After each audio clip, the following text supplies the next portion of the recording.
matin, je me suis levée et je me suis chauffée à me faire une petite séance de yin yoga. Parce que je sens que je vais avoir mes règles, genre j'ai commencé à avoir mal au ventre, un peu ballonné, aux lombaires, aux jambes. Je me disais d'ailleurs que je pouvais vous donner... j'ai un tips que j'ai découvert il y a pas longtemps et qui me soulage de ouf. Et du coup, j'ai très envie de vous partager cette posture-là. Et en même temps, je me suis dit que j'allais faire un petit tirage de cartes parce que genre, j'ai un oracle des plantes et j'ai posé un peu une question genre qu'est-ce qui pourrait me soulager pour mes règles. Et trop dingue un peu ce que j'ai tiré, je me dis je vais vous le partager parce que c'est vraiment fun. Et surtout ça peut vous donner une piste pour vous soulager aussi. Donc j'ai tiré cette plante angélique. La carte est trop belle. Et un peu fou parce que en gros quand je lis le petit texte, ça dit se sert plutôt des racines pour leurs propriétés antispasmodiques, digestives et pour les douleurs de règles. Ça tombe bien, c'est ce qu'on cherchait. J'ai un peu de me renseigner comment trouver cette plante. Il y a une herboristerie à Caen, là où j'ai acheté l'oracle, donc je vais essayer d'aller voir. Et sinon j'avais 2 cartes qui sont sorties en même temps. La deuxième c'était celle-ci. Et en lisant le petit résumé, ça dit aussi que ça peut soulager les ballonnements et tout. Elle rejoint la catégorie des anxiolytiques naturels puisqu'elle diminue l'adrénaline et ainsi participe à la réduction de l'anxiété et du stress et a également des propriétés antidouleurs. Donc peut-être pour le sommeil, genre la nuit quand il y a les douleurs de règles. Donc je vais aller me renseigner. En tout cas, vous pouvez prendre en note ces 2 cartes-là. Je vais essayer d'aller voir si ça n'existe pas sous forme de tisane ou ce genre de choses, ou si vous pas planter la plante pour l'avoir chez soi ou que sais-je. Bref, je vais creuser un peu ce sujet-là. En tout cas, si vous avez une idée ou une piste, vous avez la carte. Et sinon, pour revenir à la posture, donc il faut avoir un petit peu de matériel, mais après je pense que vous pouvez trouver autre chose. Mais moi j'ai une brique comme ça chez Decathlon. En vrai, ils en vendent des pas trop chers. Après, niveau éthique, je sais pas trop la qualité. Mais donc il y a celle-ci même de seconde main, vous pouvez en trouver. Et l'idée ça va être de placer la brique, je vais faire la posture, ça va être plus simple, mais sous le bassin, au niveau du coccyx, mais pas trop haut, genre faut vraiment pas que ça soit bas du dos. Faut que ça maintienne vraiment, c'est un demi-plomb. Enfin, je vais vous montrer tout de suite. Bon, c'est pas hyper simple à filmer, mais l'idée ça va être de se mettre comme si vous étiez en demi-plomb, donc les pieds au sol. Et l'idée, ça va être de poser la brique. On va vous mettre en demi-plomb. On l'a tous fait quand on était à l'école maternelle. Et ensuite, ça va être de poser la brique. Vraiment, j'espère que vous voyez bien. Mais c'est vraiment au niveau du coccyx. Il faut vraiment que ce soit le haut de vos fessiers qui soit posé sur la brique. Après, il y a différentes hauteurs. Vous pouvez très bien genre, la mettre comme ça ou même la mettre à plat. Ce sera toujours une hauteur supplémentaire. Il y a 3 versions. Après, vous pouvez vraiment la mettre extrêmement droite si vous vous sentez, mais bon là c'est le matin, on va y aller tranquille. Hop, vous la placez et vous restez vos pieds toujours en demi-plomb. Et là vous restez quelques instants. Vous restez un bon petit moment. Moi je pense que je reste environ genre entre 3 et peut-être 5 minutes. Même 1 minute c'est déjà ça. Et aussi prenez le temps de bien, j'aime bien faire des respirations ventrales. Donc de vraiment limite placer vos mains sur votre ventre, sentir le ventre qui se gonfle, qui se dégonfle. Et petit à petit vraiment vous laissez vous enfoncer, être vraiment en soutien et pas en force sur les pieds, mais que le bassin il puisse vraiment se fondre dans la brique. Et ensuite, deuxième étape la plus importante, donc ça va être de retirer la brique, prendre vraiment appui sur vos pieds pour pas que ça soit brutal d'un coup. Retirer la brique et ensuite descendre vraiment vertèbre par vertèbre, aller le plus lentement possible. Et ensuite peut-être vous allonger complètement. Et ça c'est une partie qui est très importante aussi, on appelle ça le rebond. Donc c'est vraiment de laisser les sensations glisser et s'installer dans le corps. Une fois que le corps il est un peu à la normale, au repos total. Et de toujours respirer et vraiment ressentir la différence du corps entre le dos sur la brique et sur le tapis. Vraiment ressentir que vous avez comme accumulé une masse d'énergie au niveau de votre centre et une fois allongé, vous vous permettez au flux de circuler à nouveau. Donc voilà un peu pour le petit tips. J'espère que ça pourra vous aider. N'hésitez pas, vous pouvez le faire régulièrement dans une journée si c'est vraiment intense. L'idée c'est d'essayer de dealer avec la douleur et puis de gérer un peu aussi la circulation du flux sanguin et des énergies dans votre corps pendant les règles. Voilà.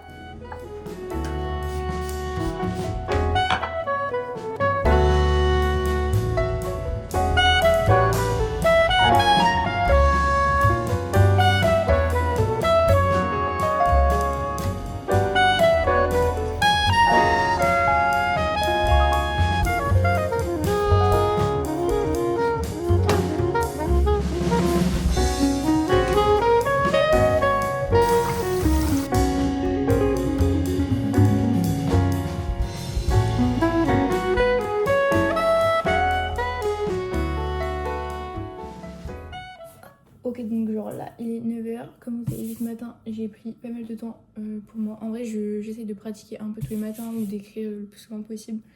J'avoue que là, ce matin, c'était étape particulière vu que j'avais mes petites douleurs de règles qui arrivaient, donc je voulais vraiment prendre bien le temps. Donc ça m'a pris genre 1 heure, mais sinon, je fais pas 1 heure tous les matins. Même si en soi, ce serait pas mal. C'est pas possible, tout le temps. Donc là, il est 9h, je me mets à taffer. Déjà, j'enlève mon tel qui est en mode avion. Je mets mon tel en mode avion le soir. J'essaye au mieux, genre au moins 2 heures avant de me coucher. Donc le tel, il reste dans le salon et il rentre pas dans ma chambre. Et le matin, j'essaie de faire tous mes petits trucs avant de l'allumer. Parce que souvent, en vrai, je l'allume et c'est comme si je me mettais au taf. Parce que des fois, j'ai des notifs Insta et ce genre de trucs qui concernent un peu le yoga ou ce genre de choses. Donc je l'active. Là, il est 9h, donc je l'active. Je me mets sur mon bureau, je réponds aux messages. Et après, sinon, je me suis dit que ça pouvait être cool de vous le partager. Ça fait 1 ou 2 jours. Là, depuis la fin de semaine, en fait, je me consacre vraiment du temps pour refaire le point et pour fixer mes objectifs. En fait, les chiffres, moi, en général, l'argent et tout ce qui concerne les chiffres m'angoisse plus que me motive. Et là, en fait, j'ai fait un... Attends, peut-être que je vais prendre mon micro pour vous parler de ce sujet. Je vais essayer de résumer et d'être efficace. Mais en gros, moi, tout ce qui était chiffres, argent et tout ça ne me motivait pas. J'avais jamais vraiment fait de business plan pour mon projet alors que ça fait 1 an qu'il est lancé. Parce que je savais jamais vraiment par quoi commencer. J'étais pas accompagnée pour le faire et c'était plus une source d'angoisse qu'autre chose. En plus de ça, l'argent et le fait de gagner sa vie, c'était vraiment un sujet bancal pour moi. Puisque, en vrai, ça m'angoissait, tout simplement. Donc là, je sais pas, j'ai un switch qui s'est passé. Je pense le fait de mettre des choses en action. Plus, j'ai fait un rendez-vous de constellation familiale avec un professionnel qui est genre super super. Et je sens, ça fait même pas 2 semaines et je sens vraiment les effets sur moi aussi. Enfin, sur les choses qui se passent et tout, c'est assez fou. Donc, et sur comment je me sens. Donc ça, c'est génial. Et mon petit frère, il est en école de management de projet, donc lui, il a un peu étudié tout ce qui était business plan et tout, donc on a fait ça tous les deux. Et c'était génial de pouvoir être accompagné pour le faire et un peu guidé pour le faire, parce que au moins je savais par comment prendre les choses, j'avais juste à répondre un peu aux questions. Donc trop chelou, j'ai fait une sorte de business plan sur ma vie. Donc en fait, c'était dans l'idéal pour être heureuse. Enfin, pour être heureuse. Dans mon idéal de vie, qu'est-ce que je voudrais? Donc en soi, c'était par exemple combien je veux accorder aux loisirs, combien j'accorde à mon loyer, enfin tous les trucs de base, donc loyer, tout ce qui est charges fixes. Aussi, qu'est-ce qui serait mon confort au niveau des loisirs? Genre par exemple, combien j'aime faire de café par semaine pour que ça me fasse kiffer, voir du monde, faire des collabs et tout, enfin des collabs, discuter avec des gens de mon milieu aussi, et tout ça, des fois c'est autour de café, donc ça coûte de l'argent. Oui, en gros, business plan de vie, combien il me faudrait pour être confortable, c'était le truc de base, numéro 1. Donc ça te donne un chiffre, donc tout ce qui est au-dessus, c'est soit ce que j'investis dans ma société ou soit ce que je mets de côté. Donc ça donne au moins quelque chose à cibler au vu de mes activités. Ensuite, au niveau professionnel, comment j'ai envie de répartir, donc combien, donc moi j'avais déjà dit en gros, j'ai ma micro, donc j'ai le yoga, potentiellement la couture et potentiellement tout ce qui est astrologie numérique que je voulais développer mais que j'ai pas encore que j'ai pas du tout développé même. Et aussi le fait que je voudrais reprendre un taf à la rentrée pour avoir un fixe stable et pas refaire comme l'année précédente où j'étais un peu que moi avec moi. Donc là, mon idée, c'est de prendre 50% déjà de sûr qui est accordé à un autre taf fixe. J'aime pas l'appeler alimentaire parce que c'est même un taf qui me fait kiffer, mais au moins qui m'assure un confort mental de sécurité financière. Et donc j'ai 50%. Ensuite, à voir comment je répartis tout ça. Donc combien je veux au yoga, combien je veux à la couture ou autre.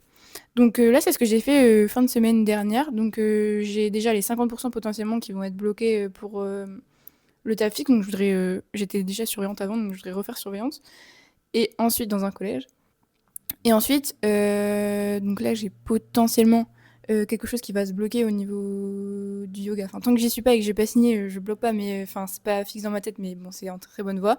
J'ai tant d'heures qui vont être assignées à cette partie-là de yoga. Et ensuite, là, il me reste à peu près sur le total de ma vie de travail, en sachant que j'ai ciblé que je voulais travailler tant par semaine. Il me reste genre 32% de ma vie, à quoi je veux enfin, de ma vie et du taf, à quoi je veux le donner pour avoir une rémunération, en sachant que du coup, il me reste tant de rémunération potentiellement à aller chercher. En fait, finalement, c'était un truc qui me stressait en mode ça me paraissait inatteignable parce que je n'arrivais pas vraiment à matérialiser l'argent. Mais en fait, là, on l'appelle comme on veut. On l'appelle manifestation, on l'appelle fixation d'objectifs, on l'appelle poser des intentions. En fait, c'est vraiment ouais, c'est ça, mettre des intentions claires sur qu'est-ce que je veux, quel temps j'ai alloué pour ça, et du coup, qu'est-ce qui est cohérent. Parce qu'en fait, moi, mon défaut, mais ce qui peut être aussi une qualité, mais c'est que j'ai plein d'envies, plein d'idées, mais en fait, je me rends compte que j'ai envie un peu de tout faire, mais c'est compliqué. Enfin, c'est même parfois impossible de tout faire parce qu'il y a un temps, une durée dans une journée. Donc concrètement, me mettre devant les yeux, qu'est-ce que je peux concrètement mettre en place. Donc là, c'était mon projet du début de cette semaine. Là on est mercredi, donc lundi, mardi. Et aussi aujourd'hui, pour voilà quoi, fixer des objectifs, enfin me fixer des objectifs. Je sais que j'ai le temps pour le faire, donc je me l'accorde. Je refais le point global déjà sur moi, qui je suis, enfin j'ai besoin de refaire un point sur qui je suis, enfin je sais, mais quelles sont mes forces. Donc là je remets le nez dans tout ce qui est, donc moi j'avais déjà l'astro, la numéro, donc je remets le nez dessus. Et j'ai découvert le Human Design, qui est un outil aussi fou, donc j'ai creusé ce sujet à fond. Donc voilà, l'idée c'est de savoir ce qui est un peu inné et facile, et ce qui me demande pas d'effort, puisque c'est ma nature, entre guillemets, et comment je peux l'utiliser pour que ça réponde aussi à ma mission, entre guillemets, même si l'idée c'est pas de se mettre une pression avec ça, mais redonner un peu de l'éclairage sur ce qui peut être juste pour moi, même si, bien entendu, il y a aussi un risque à tout ça, c'est pas de définir et d'être borné, l'idée c'est de poser d'intention, et de toute manière, ça ira jamais forcément dans qu'est-ce qu'on s'est dit, il y aura toujours d'autres choses qui peuvent s'offrir à, à moi, quoi, entre guillemets, donc voilà, je refais le point sur tout ça. Et bah, n'hésitez pas si vous avez des questions, je peux carrément. Enfin, je trouve que c'est des outils de fou, et ça peut vraiment servir à beaucoup de gens. Il y a des gens super qui en parlent d'ailleurs sur les réseaux sociaux. Donc peut-être un jour je vous partagerai des comptes qui m'inspirent de ouf par rapport à ça. Là, voilà. Aujourd'hui, j'aimerais bien en tirer des conclusions. Quels sont les besoins? Quels sont les besoins et qui je suis et comment moi je peux répondre à ces besoins potentiellement? Et du coup, quelle action par la suite je peux mettre en place, et donc quelle intention je peux poser. Voilà, si je résume un peu. Il faudrait que je fasse un petit schéma pour expliquer ça, mais voilà. Donc concrètement, ce matin, j'ai écrit beaucoup là ces derniers jours niveau Human Design. Donc je relis mes notes que j'ai prises par rapport à ça. Je renote un petit peu mes pourcentages de qu'est-ce que je dois répartir à quoi. Et puis je fixe tout ce que je peux mettre en place. J'aimerais bien faire ça aujourd'hui. Ensuite là, donc je réponds aux messages comme je vous ai dit, et j'ai un café à 16h45, donc je pense que j'irai taffer en café cet après-midi, et je vous emmènerai avec moi.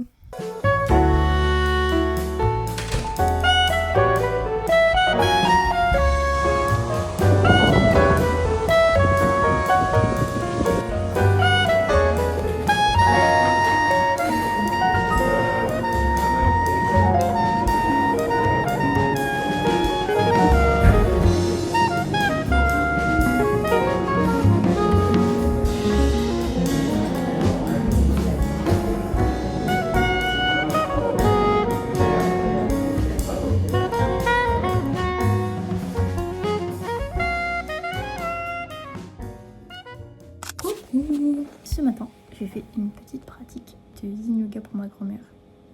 Elle est trop mignonne, elle a trop kiffé. Et là, j'ai travaillé un petit peu chez eux, ensuite je mange avec eux.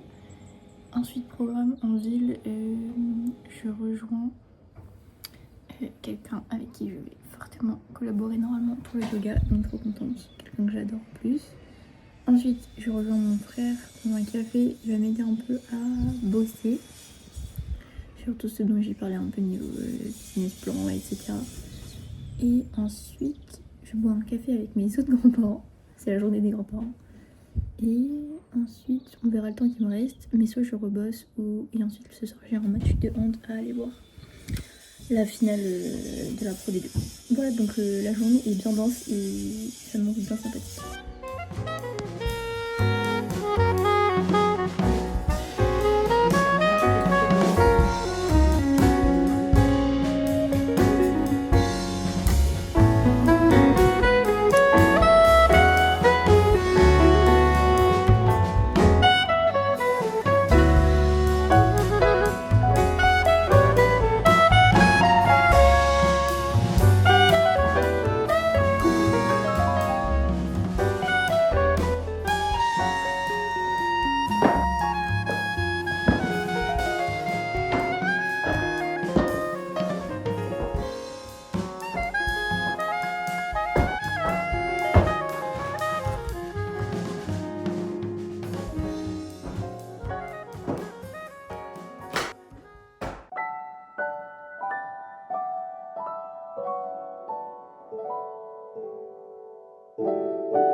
Coucou, gros passeur derrière.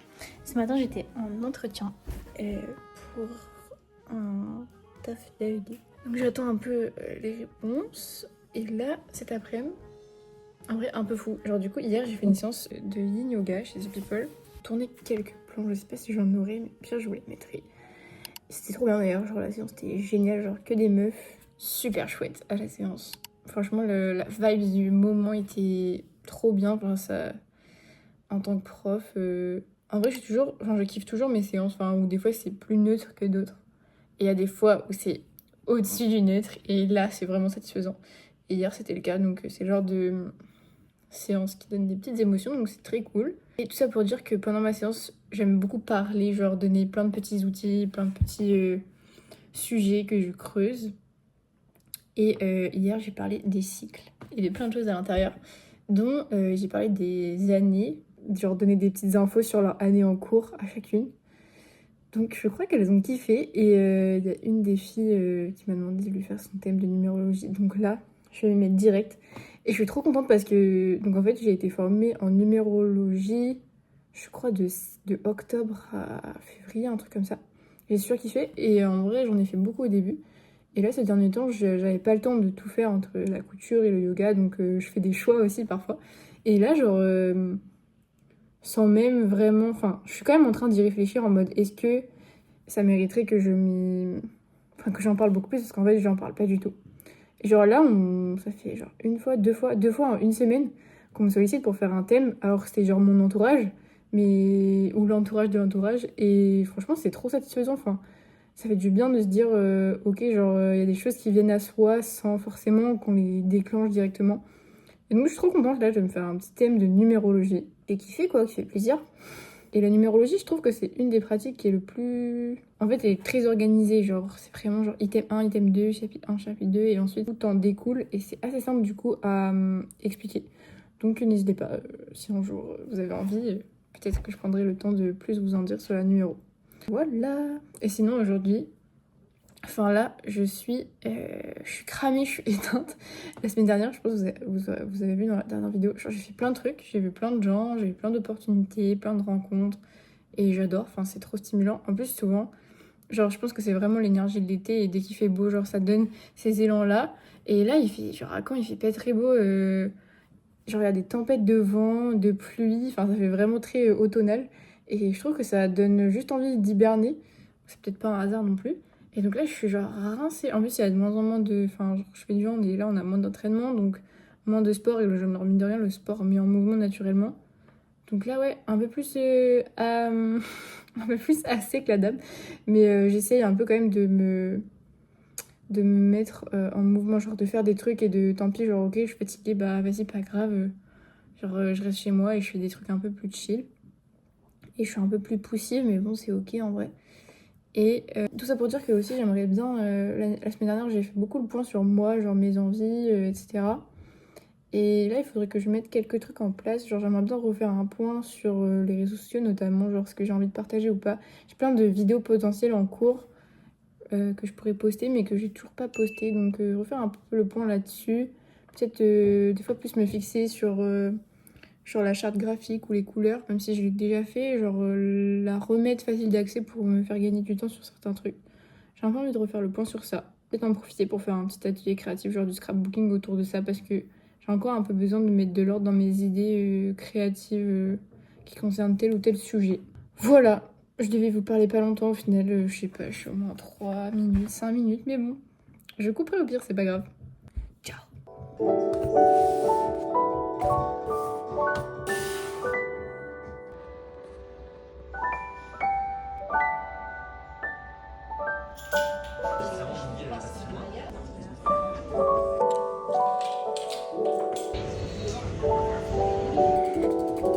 Je sais pas si tu...